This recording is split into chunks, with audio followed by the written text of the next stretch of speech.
va parler de notre vision. Si votre smartphone vous permettait de contrôler votre vision, quand on souffre d'une maladie de la macula, comme la dégénérescence maculaire liée à l'âge ou de maladie de la rétine, eh bien on peut très rapidement perdre l'acuité visuelle si on n'est pas bien suivi. Mais heureusement, il y a aujourd'hui des traitements efficaces. Oui, mais encore faut-il intervenir au bon moment, comme souvent. Et c'est là que ça se gâte, puisqu'obtenir un rendez-vous chez un ophtalmologue relève parfois du parcours du combattant avec des délais extrêmement longs. Un médecin a eu une bonne idée, mettre au point une application smartphone qui permet d'optimiser l'organisation de ces rendez-vous. Les explications, c'est avec Laetitia Fouque et Alexandre Delaval. Cette héroïne doit sauver son monde d'une étrange menace. Derrière ce jeu de puzzle apparemment banal se cache en fait un test clinique qui pourrait bien venir en aide à tous les patients atteints d'une maladie de la rétine ou de la macula. Evelyne Boulet souffre d'une maladie génétique qui altère sa vue depuis 6 ans. Mes yeux sont très sensibles à la lumière.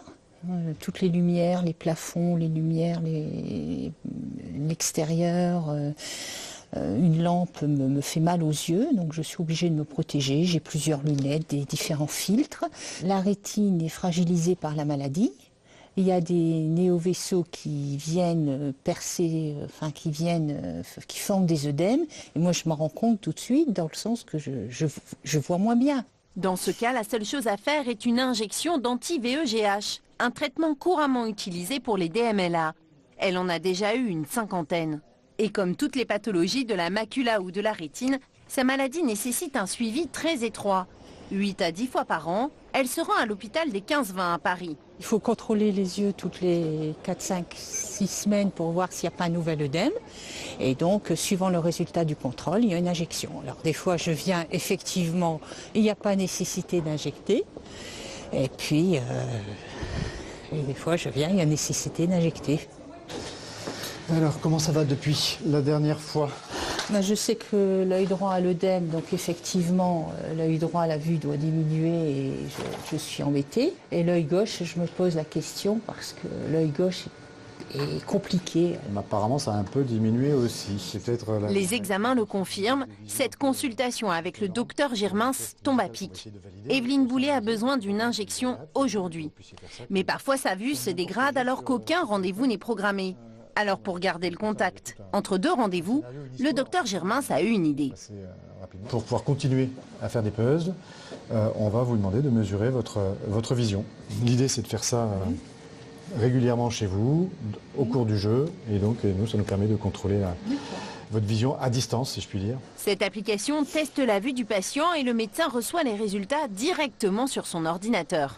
Voilà le tableau de bord auquel le médecin a accès. On reçoit des alertes en cas de modification. Voilà un exemple d'un patient avec son acuité visuelle pour un œil, pour l'autre. Et on voit qu'il y a une baisse ici d'acuité visuelle significative. Donc ça peut être le signe qu'il faut appeler le patient et le recontacter pour le revoir en consultation. Avec cet outil, le docteur Girmins espère améliorer la prise en charge des patients. On sait très bien que les délais de rendez-vous qu'on donne sont un peu arbitraires et parfois la récidive va intervenir un peu avant. Et donc d'avoir un outil qui nous permet de la détecter et de permettre une mise en relation plus rapide du patient avec l'hôpital permet d'agir plus vite. C'est rassurant d'avoir ce lien qui permet de se rendre compte si ça évolue ou pas et de savoir qu'on est en contact avec le médecin et l'hôpital. Une application qui pourrait concerner près de 2 millions de malades en France. Acuité visuelle, perception des contrastes, évaluation de la vision centrale, le docteur Girmins a sélectionné plusieurs exercices cliniques et c'est dans cette start-up qu'ils ont été transformés en différentes étapes pour le jeu. En fait, ce qu'on va faire, c'est qu'on va analyser les comportements du joueur de puzzle à puzzle et si on se rend compte qu'il y a une anomalie dans son comportement, alors on va déclencher des tests qui vont nous permettre de voir si justement il y a eu baisse d'acuité, baisse de vision des contrastes ou problème de vision centrale. L'équipe lancera un essai clinique en janvier prochain afin de valider la fiabilité des mesures ophtalmologiques réalisées par l'application.